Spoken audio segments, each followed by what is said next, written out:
Ladies and gentlemen, welcome to another Bulletproof for BJJ podcast. I'm JT. I'm here with my partner Joey, and we are here with the man of great repute, Greg Souders, Ecological King. How are you, sir? I'm good, sir. How are you guys? Very good, very good. Very pleased to have you here. I got to actually meet you briefly in person amongst the chaos behind the scenes at the ADCC.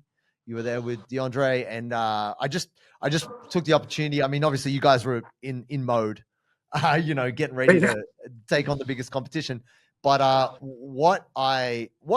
it's funny. It's not that it surprised me, but you were very approachable and very friendly. And DeAndre is obviously a lovely guy. And even though you guys were like very focused, you're still like, oh, hey man, how you going? And you weren't taking up a lot of mat space. You were very welcoming. You're like, oh, come train. And it's because I feel, there may be a perception of you from the internet, which is, you're a very passionate man and, you have very strong opinions about certain things related to jiu-jitsu that maybe you're not a nice guy. I mean, look at the shirt you're wearing. There's some genuine dislike for you on the internet, brother, which means you must be doing something right. A famous coach. That. Yeah, a famous coach, John Wooden, once said, "A reputation is what people think you are. Your character is who you actually are." Right. It truly is. I think I represent that well. Even Gavin and Dee, they think it's hilarious. They're like, nobody dislikes you in person, so we don't know what this internet thing is. But I think you hit the nail on the head. I'm trying to be professional. I'm a passionate and serious person. My whole life is consumed with coaching and trying to understand jiu-jitsu.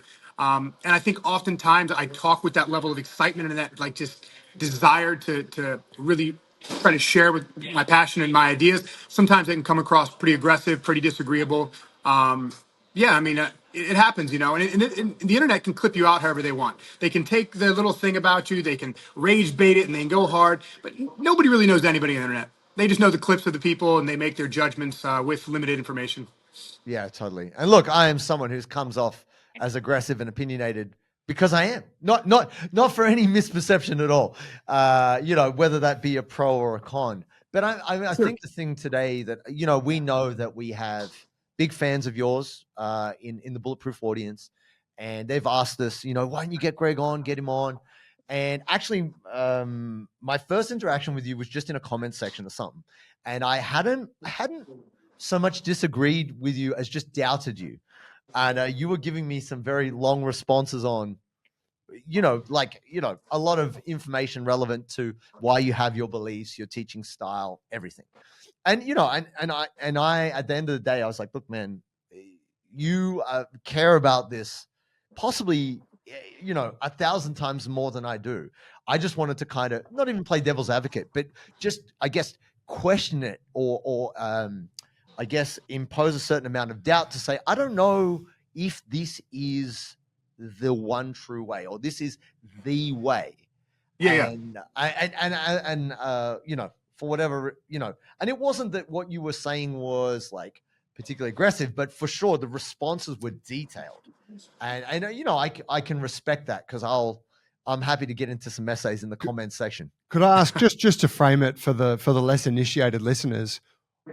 Why is it that the internet has a view of you, Greg? Can you give us the landscape? Yeah, so I'm trying to change the coaching paradigm, and I'm trying to change the way we view the sport that we do. I'm trying to take it out of this like traditional mysticism, authority-based kind of crap that we have, and I'm trying to bring it into popular sporting culture.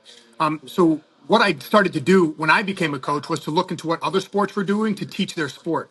And in comparison with what I was discovering versus where I came from, what I was currently doing as a coach, I realized, oh my God, I didn't know what I was doing, and that we were probably headed in the wrong direction as a community because the other communities were doing things very differently. And so I just asked myself, what could I take from these other communities, these volleyball coaches, basketball coaches, baseball coaches, and how can I apply what they're understanding to be what causes and creates skill versus what we were doing? And I just try to apply that to our community. And in doing so, I had to basically shit on some traditions and say that, man, we're wrong. We don't know what we're talking about. We're not doing things efficiently, effectively, or correctly. And that just makes a lot of people angry. A lot of people are very connected to their beliefs, and they feel very emotional around why and what they're doing. And I think I rocked the boat a little bit, and people didn't like that. They weren't ready for my level of aggression and confidence with saying what I was saying. And to that point, have you found, like obviously there's been people detracting from your message, but have you found a great deal of support as well? Oh, absolutely. It's incredible. Like, the interesting part is I got a lot of support from higher ups. Like, not I mean, the ground level, I got a mix. I got, a bunch of people like, oh, I've been feeling like this for a while. I knew something was wrong, but I didn't know what it was. And oh, thank you so much for bringing this to light. Now I can name the thing that I knew that was wrong. And then you have the other side of things like, oh, there are so many champions out there doing things this way, so you can't be right. But then, like I said, these people from the higher ups, these PhDs, these researchers, these people that work in skill acquisition, that work in psychology, early childhood development, I guess who did jiu-jitsu too, started to reach out to me. And they're like, oh my God, I can't believe you're bringing this into our community. Been waiting for this. Because a lot of them are just like blue belts and purple belts, are not coaches. And so they were very supportive in trying to help me get my message across and trying to be a better speaker, a better communicator, to understand the research and science better as I was trying to apply it and share it with the community. So I got a mixed bag, but I think I got exactly what I was looking for. I got the support and the guidance from people who knew more than I did. So that was good. Yeah, and I mean, look, I think you have very passionate, dedicated disciples of the ecological approach, and all of that. Yeah, and then man, they'll die for you, and I think that's a sign of a leader who has you've engendered a lot of belief in people. Well, I mean, I don't mean to interrupt you. That swings in both directions, and that's actually something that kind of irritates me. Like, I'm a skeptic by nature, and I'm a man of reason. So, I even tell the people who are supportive and who adopt these methods, like, don't just listen to me. Do your research, do your reading, talk to other people, because I'm only sharing my perspective, my understanding, my interpretation of the science and of the research, and I could be 100% wrong, just like all of us. I mean, like, again, there's nothing special about Greg Souders except that I'm trying to do this. So it annoys me on both sides. The ignorant naysayers and the ignorant supporters are equally wrong. So they both kind of get under my skin. I guess what I wanted to do, Greg, is I wanted to try and kind of go back a little bit in the jiu-jitsu journey, Okay. because something that maybe a lot of folks don't know about you is you have a very high degree pedigree actually in chess, and so you are a very high level, or have been a very high level, highly rated chess player, and it's interesting to me how that might cross over into your kind of critical analysis and your thinking, strategy and position and all these things relevant to jiu-jitsu. And I think honestly, about that.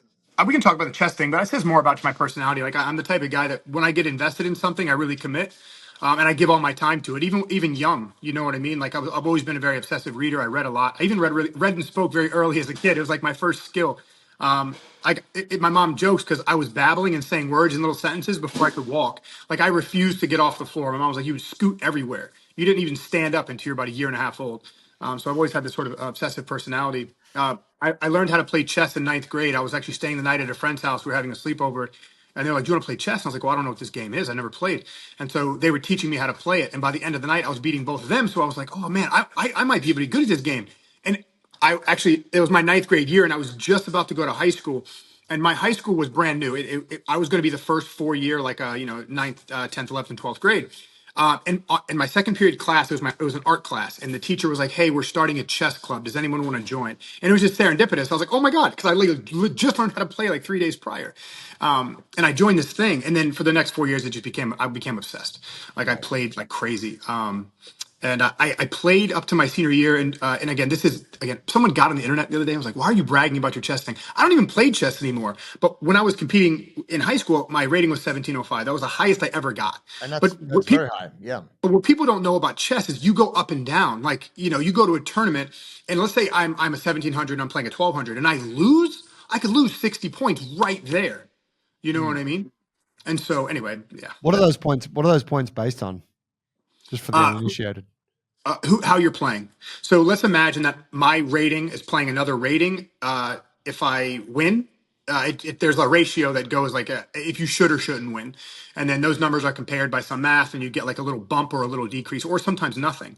So It takes time to accumulate that high rating. Correct. And I played a lot. Like, our chess teacher was amazing. His name was Mr. Youngblood. And he took us to open tournaments all over the United States. And our chess team was huge. Most high school chess teams don't have a lot of practitioners. We had 52. And because he was also a track coach and a tennis coach and a basketball coach. So he had this large pull. All the kids loved him. He was such an interesting man. And he just was very supportive and drew everybody in. So we had like, top tier football players playing chess on the off season with us. So it was a very cool experience. And honestly, you can look it up. Our high school, Northwest High School in Maryland, in the United States, we were the best chess high school in the United States for years. We have more world champion medals for chess than any other sport at our school combined. So our teacher did a really good job, man. He just really created a cool culture and pushed us all towards that thing. So That's very interesting. I want to circle back to that chess thing relating to jiu-jitsu, like eventually. That's why I wanted to bring it up, because it's I used to go to chess camp when I was a kid, like 12 years old. Wow. Not like, I think my parents were just looking for cheap daycare. You know what I mean?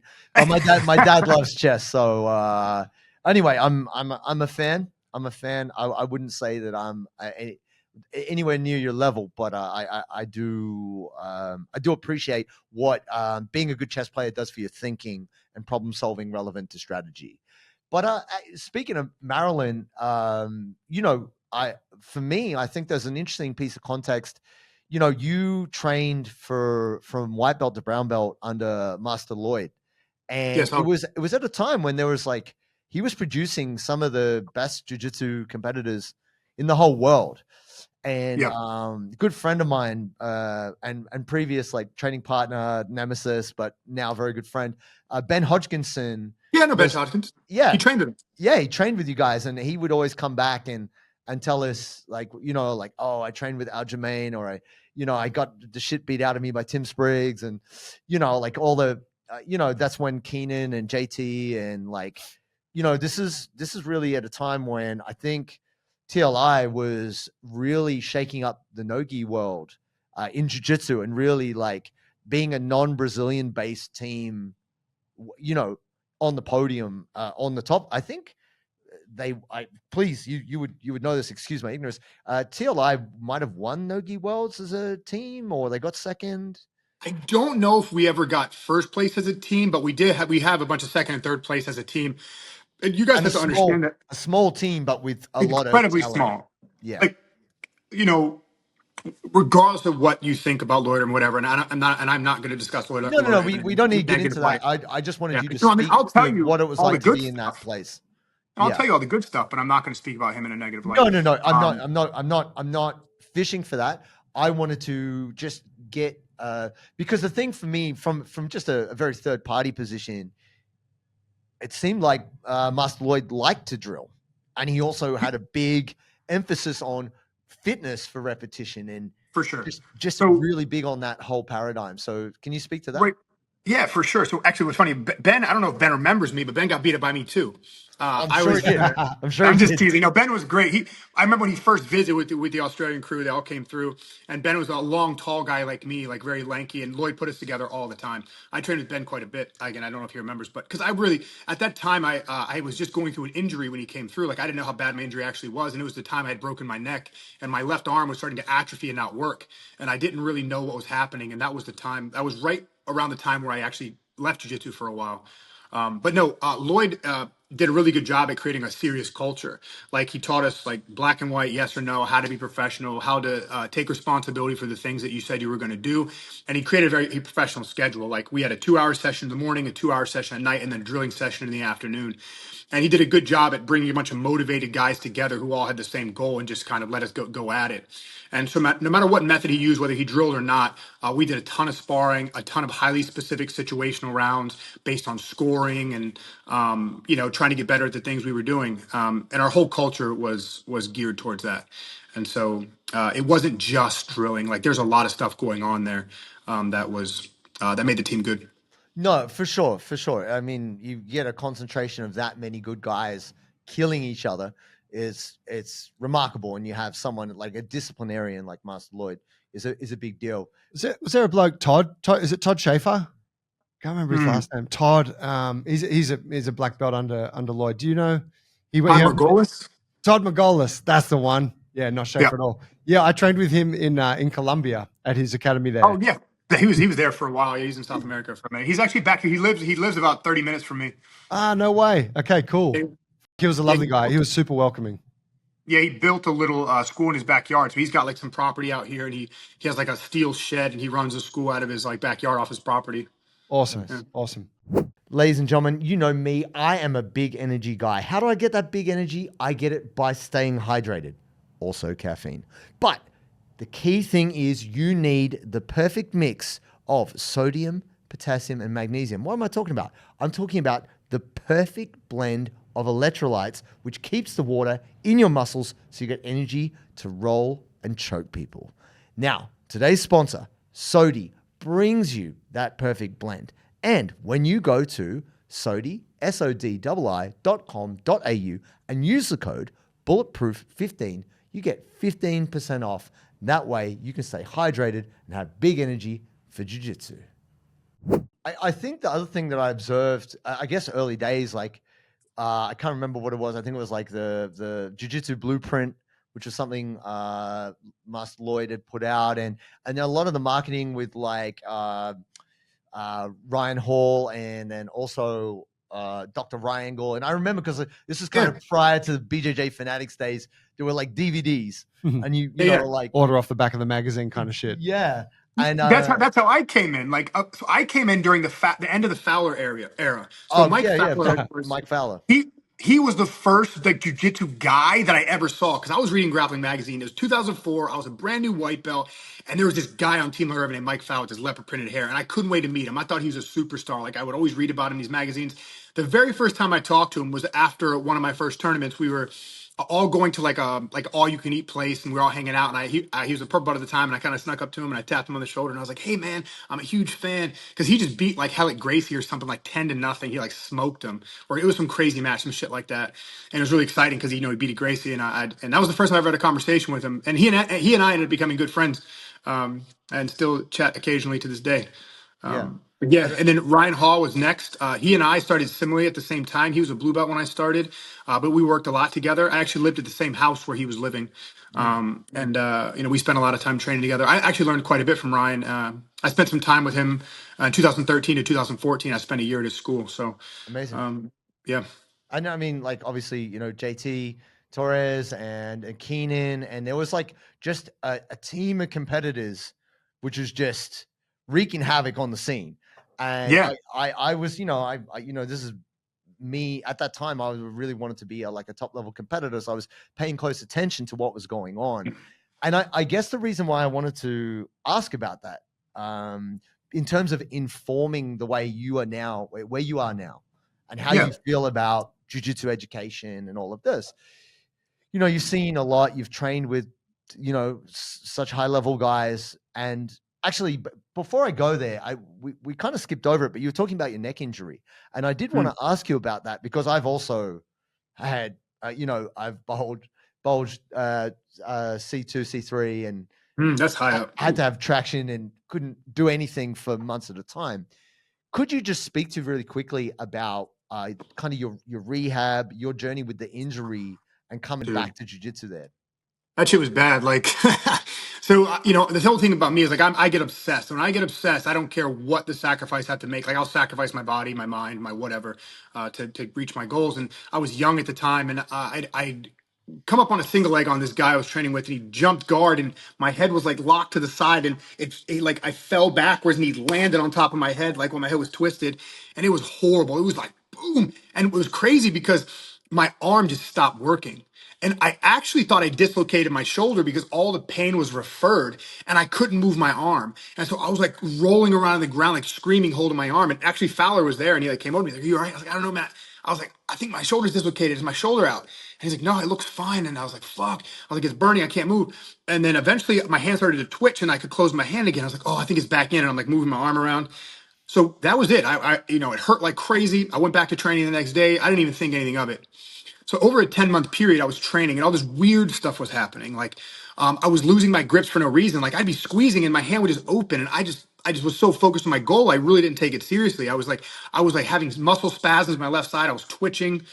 When people would pull on my head, I would go numb from my belly button down and my legs would kind of like wobble. And I had no idea what any of that shit was. And then, one day I just happened to look down at my arm, and my left arm was all the same size. From my wrist to my shoulder, it was the same size. And I was like, what the fuck is that? And then I competed in 2009 World Championships, and I lost the fourth round. I submitted my first three guys, and then I got submitted by Lucas Hosha. He took my back and strangled me. And Lloyd was like, hey, you need to go get something. You get your arm checked. Something's going on. Anyway, long story short, get my neck checked. I ruptured my C5, C6 and tore the ligament on the left side. And I damaged my spinal cord. So when they were looking at my MRI, like nerves glow white on an MRI, and all the nerves at that space and going out were black. They couldn't see it. And the guy was like, your neck is broken. You need to see what's going on right away. Got a nerve study done. The guy was like, yo, after these results, I would have thought you were a 75-year-old stroke victim. Your arm barely works. You're getting no motor unit recruitment. Like, you can't go back to training. Jeez. So I didn't take them seriously. Went back to training anyway. I got slammed on my head. Classic. Yeah. I got slammed on my head by a training partner. I had full body spasms for like a week, and I knew something was wrong. And I just, like, without telling anybody, just disappeared. I didn't even go back. I just went home and just stayed in a depressed stupor for a year, like looking at the floor. It was horrible. But in the meantime, I started going to the gym, and I couldn't even do a pull up, man. Like, I couldn't even do one pull up. I had to get like the little knee support to help me like do one pull up. It was so bad. So I just literally kept going to the gym. I saw 3 different surgeons. I didn't like what they were saying. I didn't want to get surgery. And so the last guy I talked to was basically like, look, your spinal cord is damaged. If you take this injury again, you could die or you lose function of your legs.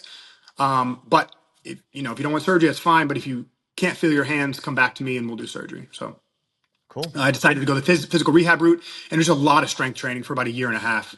And then my arm came back a bit. I still have about a 30% strength loss in my left arm and my left hand, but I'm fine now. Like all the nerve pain went away, all the twitching went away, and so I was 25. That was 15 years ago. Bro, that's remarkable. So strength training and not rolling for a period was the answer. Yeah, because basically my neck, I didn't have a ligament anymore, so it was very unstable. So when somebody would push on my head, my bone would literally slide over and it would touch the nerve root. And so what the doc said was basically like it was like a banana, like I was hitting the outside of a banana. And then when you open it up, it's all black and bruised. He said, that's what's happening to you. And so there was so much swelling in the area. That's what was causing my arm to die, because I was taking, like, my head was getting pulled every day and twisted every day. And it was just wrecking my spinal cord and my nerve root. And he said, you're lucky you didn't lose function of your legs and arm, because you were experiencing something called Lermite signs. And those are the beginnings of paralysis. Right. So yeah, I almost was. Dude, so did this change? Did this injury then, other than obviously the immediate change and you couldn't train and you messed up, did this change your attitude towards like strength and conditioning or rehab, or like what was your takeaway from that experience? So I'd never done strength conditioning before, so it was my first foray into it. I learned what strength training was. I learned about volume, intensity, and frequency. I started learning about it because I had all this free time that I was like, okay, well, I might as well go down this road. And so I got into it pretty heavily for a while. I gained 30 pounds. I was like all big and strong now. I'd never been big and strong before. So I was like, oh, this is cool. And it was helping me. It gave me something physical to do, but also it was healing me. It was letting my muscles do what muscles do, and since I wasn't getting my head wrenched around, I started healing from it. And so, yeah, it really made me realize that I am not unbreakable like I thought I was. Like, it's funny, all the people at Lloyd used to call me Mr. Glass because I got injured all the time. Ooh. Like, yeah, I was training so hard and I just didn't know how to take care of myself. And I was ignoring all my pains and aches and this and that. And I learned that you can't do that. And it changed me also too, because I really encourage my guys to take their sleep seriously, take their hydration seriously, take their strength conditioning seriously, take their recovery seriously, because training doesn't mean shit if you can't recover from it. And so here at my school, we have a strong culture of paying attention to ourselves and taking care of ourselves. Right on. Like to hear that. And so look, it's just sidestep. A friend of ours, Maynard, I see you're on the Main Idea. And yeah, I saw a good sound bite from you, and I wanted to just unpack it a little bit. Yeah, let's do it, man. This idea of the hobbyist versus the professional. Yeah, you're a commitment guy. I'm similar. I'm a kind of all in guy, 100% guy. And you had said you don't like the hobbyist approach because you feel it's a limited mindset. Can you get into that a little bit, the idea of the hobbyist versus the professional? Yes, absolutely. So no matter what you do, you're trying to get better at the thing. Like, so training is for performance. We're trying to increase our abilities through training. And that's an important thing we need to understand. No, it doesn't mean that you can't go to the gym and roll around and have fun with your friends. It doesn't mean that. But getting good requires a certain level of effort, a certain level of commitment, a certain level of focus, intention, and it just requires something from you. And it seems like when people call themselves hobbyists, they're trying to skirt that responsibility and take that away. So if training is about improving your performance and getting better, then whether you're a 2-day a week guy, 4-day a week guy, or 6-day a week guy, or whatever, you should strive to become better relative to how much you're training. So if you're a 2-day a week guy, you should be, I think, trying to be the best 2-day a week guy, at least in your gym. You know what I mean? Whether you reach it or not, I think having that strong intentional goal helps make training make sense. You know what I mean? Because otherwise you're just rolling around, which is fine, but you're going to be very limited in your ability to get better just rolling around, you know? Do you think that there might be a difference on what you consider good versus what some random guy, you know what I mean? Like, obviously you've seen jiu-jitsu to a very high level. You've experienced it yourself. Your level of commitment is unquestioned. But if you've got a guy who's got 3 kids, has a job, loves jiu-jitsu, like loves it with every fiber in his being, but literally could not physically do more than 3 days a week. Yeah. Then he can't get any better than that will allow, and that's okay. Like, that's the thing. I think we just need to be honest. So good is just a spectrum. We have the best guy in the world over here, and we have the worst guy in the world over here. The guy who maybe doesn't get any better, and is whatever. Put whatever metric you want on it. We all fall on this scale somewhere. So a good is an objective measure. Good is your ability to go out there and fight other good guys. That's what good is. So we're all less than that, and that's okay. But there's a relationship between the intentions we bring to practice, the frequency at which we train, and our ability to get further along that spectrum of good. So even if your buddy who has 3 kids, only train 2 days a week, and loves it with all his heart, he can't get good, and that's okay. He can get good relative to the demands he places on himself. So if he limits his intentions, his focus, his commitment to his craft, it's going to reflect the expression of his skill. And again, that is okay. If he loves it, getting good doesn't matter then. He's having a great time. He's in shape. It releases his mind. It's a good cultural practice. It's awesome. But But if that has you, nothing to do with getting good.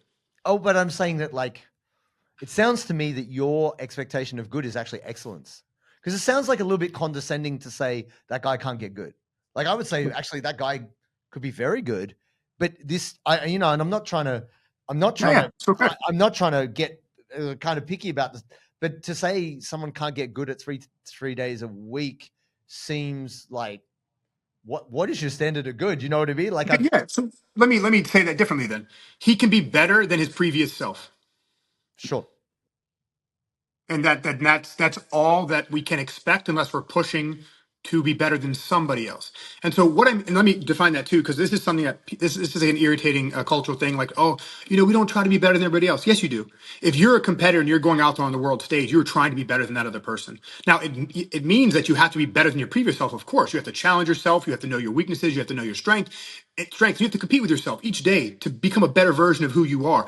But you are ultimately taking that version of who you are and you're comparing it against the efforts of somebody else doing the exact same thing.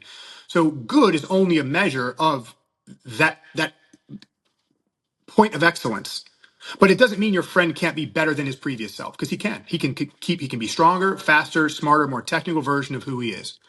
But if compared to the world stage, good is not in his should not be in his vocabulary. Well, this is your take on what good is, right? This is the Greg Souders Correct, version. of course. This Right. is my opinion, man. Come This on. is your. I hate Greg Souders. I heard Greg Souders hates Greg Souders. Look at this. I shirt. do. I hate me more than you guys do.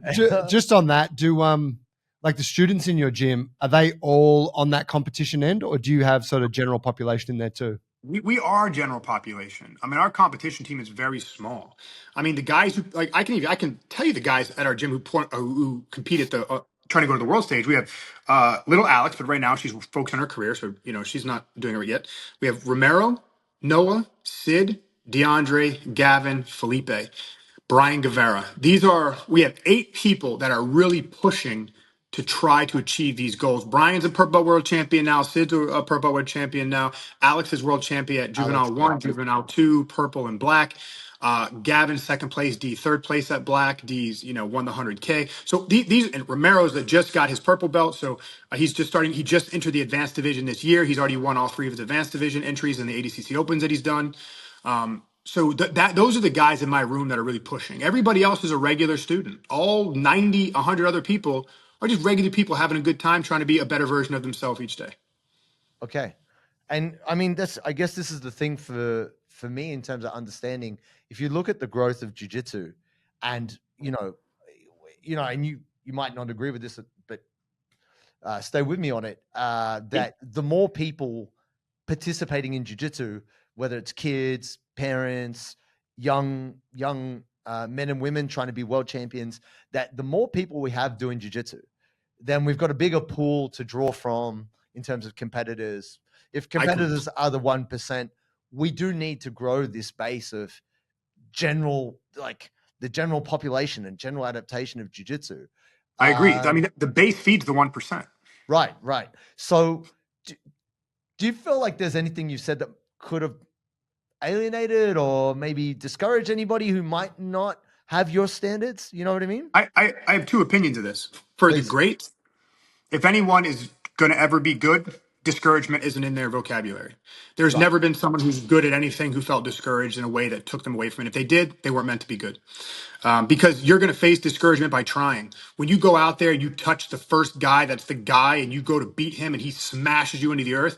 If you don't have the emotional wherewithal to get back on your horse and try again, you're not going to make it. Because I think that greats have a stronger litany of failure. So greats fail more than the regular people succeed, because that's what it required of us to push ourselves to that level.